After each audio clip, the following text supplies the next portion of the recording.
오늘은 그 피가 나를 살렸네 라고 하는 제목을 가지고 은혜를 나누겠습니다. 혹시 살면서 억울한 일 당해보신 적 있으십니까?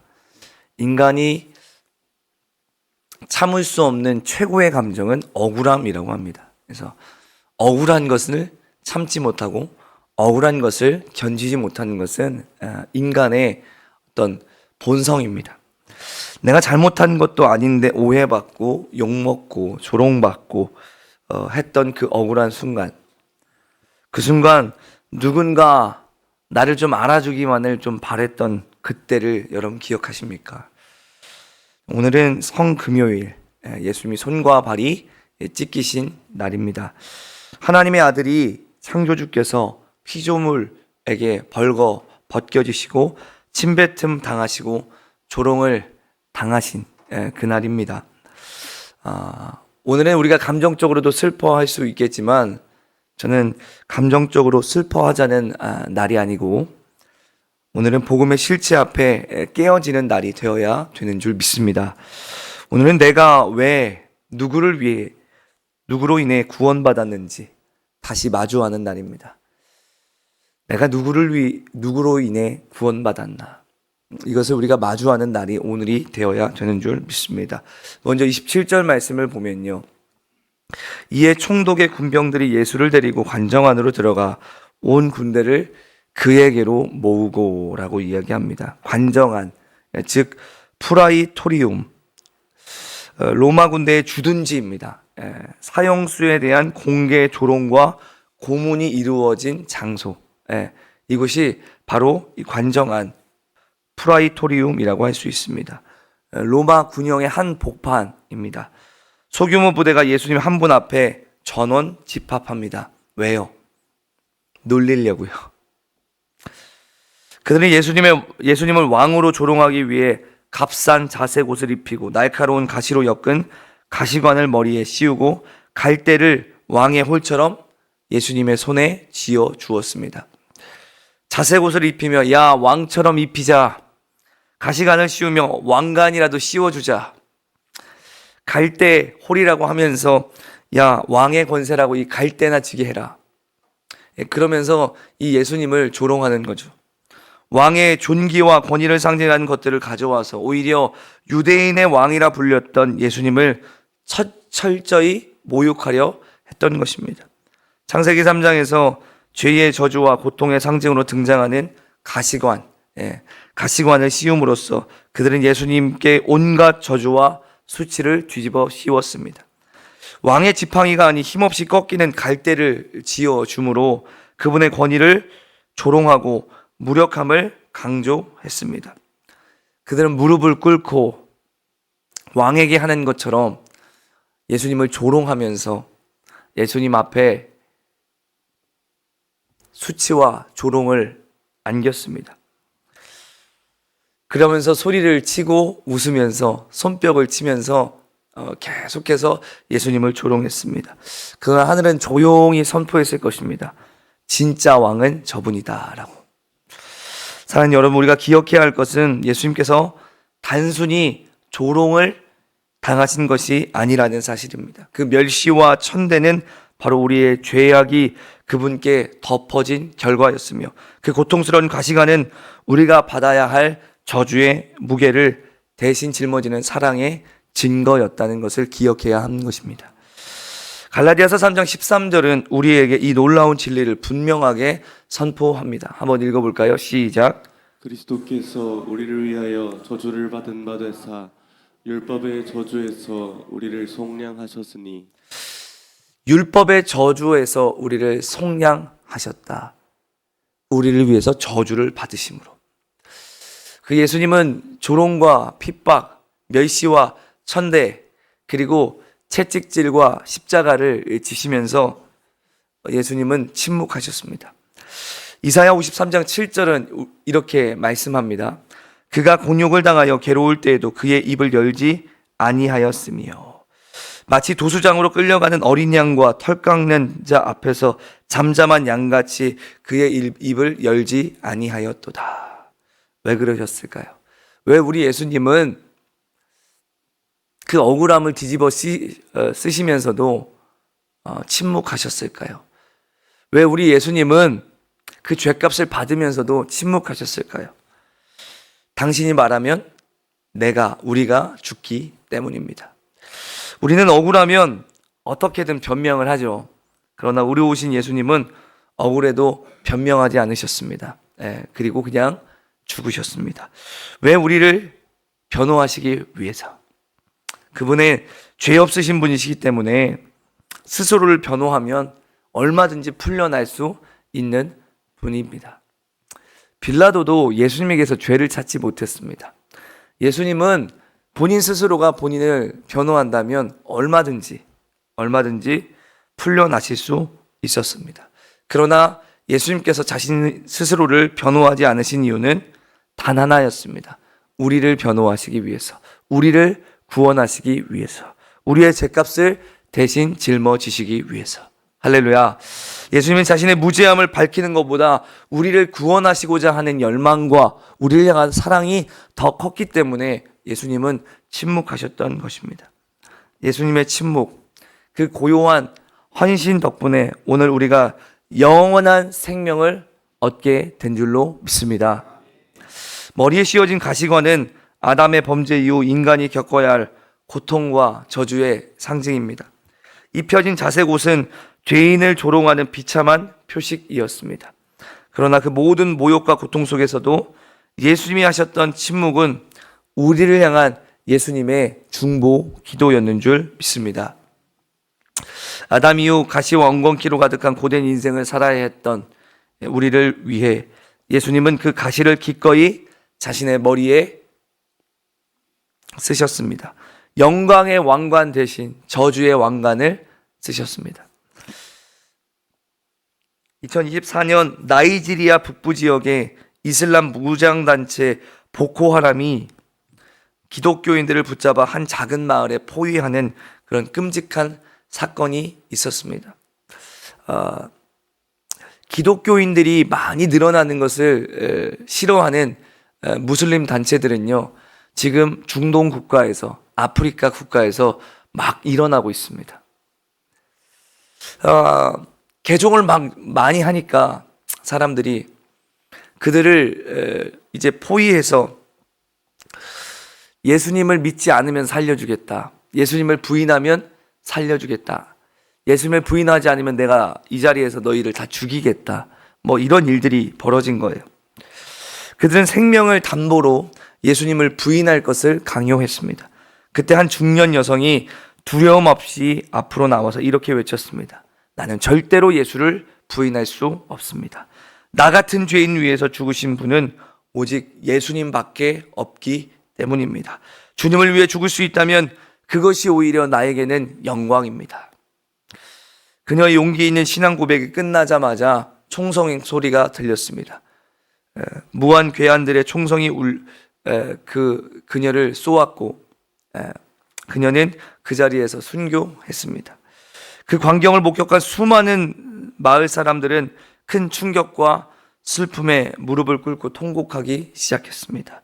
그리고 그들의 입술에서는 뜨거운 고백이 흘러나왔습니다. 그 피가 나를 살렸네. 저 순교자의 피가 우리를 살렸네. 그날 순교자의 거룩한 피는 꺼져갔던 믿음의 불씨를 되살리고 그 마을 전체가 예수 믿도록 만들었던 놀라운 역사를 이루어냈다고 합니다. 사랑하는 여러분, 이제 우리 모두 주님이 십자가 지신 날 골고다 언덕 위에 높이 세워진 십자가를 묵묵히 바라보아야 합니다. 그 십자가 위에는 두 가지 분명한 진리를 우리는 깨닫게 됩니다. 첫째, 하나님은 죄를 그냥 넘기시지 않는다는 사실입니다. 죄를 그냥 넘기시지 않는다. 죄값을 치르게 하신다라는 것이죠. 죄에 대한 하나님의 공의는 한치의 흔들림도 없습니다. 그러나 두 번째 사실을 우리는 십자가에서 깨달을 수 있습니다. 그 하나님은 죄인을 죽이길 원치 않으신다라는 사실입니다. 사랑은 공의를 포기하지 않으면서도 죄인을 품어 안으려 하는 것입니다. 두 진리가 충돌한 자리가 바로 십자가의 자리입니다. 인간을 향한 공의와 인간을 향한 뜨거운 사랑이 마주하는 그 충돌한 자리, 그 자리가 바로 십자가의 자리고 그 한가운데 예수님이 서셨습니다. 그래서 그분이 대신 그 자리에서 침묵하며 그 죗값을 받고 죽으신 것입니다. 미국 남북전쟁 당시 미국에서 한 청년이 징집 대상이 되었습니다. 근데 이 사람이 상황과 환경이 참 안타까워요. 홀어머니와 어린 동생들을 모시고 사는 가장 역할을 하는 청년이었어요. 그 사정을 이렇게 듣게 된 거죠. 이웃 사람이. 그 이웃의 젊은 농부가 이렇게 말합니다. 당신 가족은 당신을 필요로 하니 내가 대신 갑시다. 내 이름으로, 당신의 이름으로 내가 전쟁터에 나가겠습니다. 그렇게 하고 이 젊은 청년 대신 젊은 옆집 농부가 그 청년을 대신해서 한국 전쟁에 나서게 됩니다. 그 농부는 결국 전쟁에서 전사했습니다. 전쟁이 끝난 후 그 청년은 친구의 이름이 새겨진 비석을 세우고 그 아래 이렇게 썼습니다. 그가 대신 죽었노라.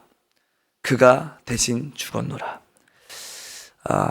나를 대신해서 한국 전쟁에 징집돼서 나간 그 젊은 농부, 이웃집 친구의 일들을 기억할 때마다 그는 고마움의 눈물을 흘렸다고 합니다. 나 대신 죽은 그 농부를 생각할 때마다 그의 눈에는 눈물이 흘렀다고 해요. 근데 여러분, 오늘 우리는 어떻습니까? 인간이 인간을 위해서 죽은 일도 감격스러운 일이고 그것을 생각할 때마다 고마움과 감사함의 눈물을 흘리는데 만유의 주제이신 하나님께서, 만왕의 왕이신 하나님께서 연약한 피조물인 우리를 위해서, 죄인된 우리를 위해서, 하나님과 원수된 우리를 위해서 죽으셨습니다. 우리는 그 십자가를 바라볼 때 어떤 마음이 드십니까?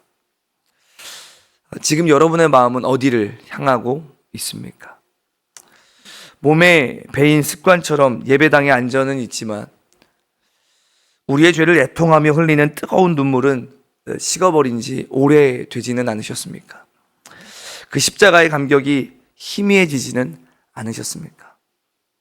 여러분, 죄송하지만 십자가의 감격이 없는 신앙은 죽은 신앙입니다. 십자가를 볼 때 아무 감정이 없고 그 감격이 없는 신앙은 죽은 신앙이에요. 복음 앞에 무릎 꿇지 않는 신앙은 종교입니다. 진정한 회개와 눈물이 없는 믿음에는 영원한 생명의 강물이 흐를 수가 없습니다. 저는 오늘 여러분이 얼마나 오래 믿었냐, 여러분의 직분이 무엇이냐를 묻는 것이 아닙니다. 오늘 우리 마음속에 십자가의 뜨거운 감격이 있느냐, 그것을 묻는 것입니다. 우리는 다시 그 십자가 앞에 나가야 되는 줄 믿습니다. 오늘 우리의 신앙이 여전히 자기의 의와 고집으로 굳건히 서 있다면 이제 겸손히 그 십자가 앞에 무릎을 꿇어야 되는 줄 믿습니다. 오늘 우리의 눈에는 주님을 향한 뜨거운 눈물이 메말라 버리고 회개의 눈물이 흐르고 있지 않는다면 우리는 다시 그분의 찢겨진 상처를 묵상해야 되는 줄 믿습니다. 그러면서 우리는 이렇게 다짐해야 됩니다. 주님, 제가 죽겠습니다. 제 안에 모든 죄악과 욕망을 십자가에 못 박고 나는 죽고 예수로 사는 삶을 살겠습니다. 주님, 제 안에 살아 주시옵소서. 할렐루야. 이제 우리는 이런 간절한 고백으로 우리의 무너진 신앙을 다시 굳건히 세워야 할 때인 줄 믿습니다. 우리는 지금 새로운 지식이나 더 감동적인 설교, 화려한 찬양이 필요한 것이 아닙니다. 오늘날 많은 교회들, 많은 성도들은 새로운 지식을 갈구하고 감동적인 설교, 더 좋은 설교를 갈구하고 더 화려한 찬양들을 이렇게 필요로 하는데 지금 우리에게 진정으로 필요한 것은 그런 것이 아니라 복음의 능력 앞에 우리의 모든 것을 내려놓고 온전히 무너지는, 온전히 굴복되어지는 결단인 줄 믿습니다. 할렐루야. 우리 안에 진짜 십자가가 살아있는가? 우리 안에 진짜 십자가의 감격이 있는가, 구원의 감격이 있는가, 우리는 이것을 점검해 봐야 되는 것입니다. 내 자아가 산산이 부서지고, 내 헛된 욕심이 끊어지고, 내 더러운 의로움이 꺾이는 자리, 그 자리가 바로 그 십자가의 자리가 되어야 되는 줄 믿습니다. 그때 비로소 우리 안에는 정말로 복음의 능력이 강물처럼 흘러나오게 되는 줄 믿습니다. 할렐루야. 정말로 복음의 감격, 복음의 능력이 우리 안에서 흘러나오는 것은 바로 우리가 그 십자가를 선명하게 새기고 십자가 앞에 온전히 굴복되어질 때 우리의 삶 속에는 복음의 능력이 나타나게 될 줄로 믿습니다. 그러므로 지금 이 시간 우리 모든 어리석은 핑계를 내려놓고, 그리고 교묘한 자기 합리화를 버리고, 세상의 모든 부질없는 체면을 벗어버리고 오직 주님 앞에 진심으로, 전심으로 나아가 부르짖어야 될 줄로 믿습니다. 주님, 다시 십자가 앞에 엎드립니다. 다시 주님의 보배로운 피 앞에 무릎을 꿇겠습니다. 다시 회개의 눈물을 흘리겠습니다. 그리고 이제 제 삶은, 그 제 삶의 주인은 오직 주님 한 분뿐입니다. 제 안에 오셔서 영원히 살아 주시옵소서. 이렇게 우리는 주님 앞에 간절히 부르짖어야 될 줄로 믿습니다. 그때 십자가에서 흘러나온 보혈의 피가 우리의 메마른 심령에 다시 흘러들어가 생기를 불어넣고 죽어있고 멈춰졌던 우리의 믿음의 심장을 쿵쾅쿵쾅 뛰게 할 줄로 믿습니다. 할렐루야. 이 고난주간, 그냥 고난주간이래, 그래서 특별 새벽기도 한대 하면서 그냥 흘려보내는 것, 지나가는 것이 아니라, 여러분, 우리가 고난주간 동안에 들었던 모든 말씀을 통해서 정말로 우리 안에 틀어지고 어긋났던 우리의 모습을 다시 십자가로 끌고 오고 바르게 하는 저와 여러분 되시기를 예수님의 이름으로 축복합니다. 그리하여서 날이 갈수록 우리가 예수님을 더 사랑하고 우리 안에 십자가를 더 선명하게 새기는 복된 인생들 될 수 있기를 예수님의 이름으로 다시 한번 축복합니다.